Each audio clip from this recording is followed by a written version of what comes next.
આજે ધન્વંતરી ત્રયોદશી એટલે કે ધનતેરસનો દિવસ હતો। હિન્દુ શાસ્ત્રમાં આયુર્વેદના અધિષ્ઠાતા દેવ શ્રી ધન્વંતરીને ભગવાન વિષ્ણુના અવતાર માનવામાં આવતા હોય આયુર્વેદ સાથે સંકળાયેલા લોકો ધનતેરસના દિવસે ભગવાન ધન્વંતરીની પૂજા અર્ચના કરે છે। જે પરંપરા અનુસાર આજે શનિવારે સવારે આયુર્વેદ યુનિવર્સિટી ખાતે દર વર્ષે માફકા કાર્યક્રમ યોજવામાં આવ્યો હતો, જેમાં ડીન, પ્રોફેસરો અને છાત્રો વગેરેએ ભાગ લીધો હતો અને શાસ્ત્રોક્ત વિધિથી થયેલી આ પૂજા અર્ચનામાં ભાગ લીધો હતો।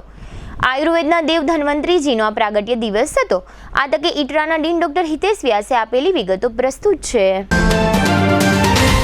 તારું રોજનું થયું। મારા ઘરમાં બે ગાડી છે, એક મેં અહીંયા મૂકી, એમાં તને શેનો વાંધો? તો મારે ગાડી ક્યાં મૂકવાની? નહીં મૂકવાની ત્યાં? એ મારો પ્રશ્ન નથી, મારી ગાડી અહીંયા જ મુકાશે। અહીંયા ગાડી નહીં મૂકવાની? મુકાશે। નહીં મૂકવાની? અહીંયા જ મુકાશે। શું થયું? મેં સપનું જોયું કે સોસાયટીના પાર્કિંગમાં મારી જગ્યાએ બીજા કોઈ ગાડી મૂકી દીધી અને પછી મારો એની સાથે ઝઘડો થઈ ગયો। આઈ નો આપણે જૂની સોસાયટીના પાર્કિંગના ઝઘડા ત્યાં જ મૂકીને આવી ગયા છીએ। સાચું કહું બેટા, તે આજે નવું ઘર લીધું છે ને, ત્યાં આપણા બધાના મનને શાંતિ મળે એ માટે બધું જ છે। આપણે બધા અહીંયા આવીને બહુ જ ખુશ છીએ। મમ્મી, તમે અને પપ્પા હંમેશા શું કહેતા? ઘર એને કહેવાય કે જ્યાં બધાની ખુશી સમાયેલી હોય। અમે તો એવું કહેતા, પણ આજકાલના તમે લોકો શું કહો છો? પેલું લાઈફસ્ટાઈલ અપગ્રેડ થઈ ગઈ છે।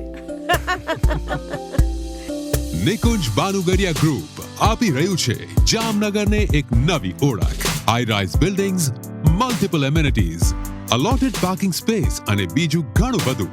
એવું જોઈને તમે જ કહેશો કે નિકુંજ બાનુગરિયા ગ્રુપની કોઈ પણ સ્કીમમાં ઘર લીધું હોય તો લાઈફસ્ટાઈલ અપગ્રેડ થઈ જશે। ધન્વંતરી ત્રયોદશીનો તહેવાર છે।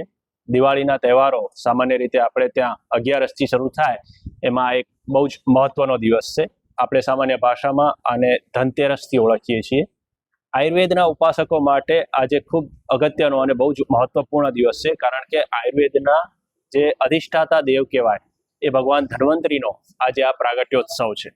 આ પ્રસંગે આજે અહીં ITRAમાં ભગવાન ધન્વંતરીનું પૂજન અર્ચન કરવામાં આવે છે અને એ પછી આખો ITRA પરિવાર ભગવાન ધન્વંતરીની પૂજા કરશે, એનો પ્રસાદ લેશે અને પછી દિવાળીની અમારી ઉજવણીઓ અમે જે શરૂ કરીશું। ભગવાન ધન્વંતરી આપણે જાણીએ છીએ કે આયુર્વેદના પ્રવર્તક દેવ છે। પુરાણોમાં, ખાસ કરીને વિષ્ણુ પુરાણમાં, હરિવંશ પુરાણમાં ભગવાન ધન્વંતરીને ભગવાન વિષ્ણુના અંશાવતાર તરીકે વર્ણન કરવામાં આવ્યું છે અને સમુદ્ર મંથન વખતે એ અમૃત કળશ લઈને ઉત્પન્ન થયા એવી કથા આપણે બધા જાણીએ છીએ।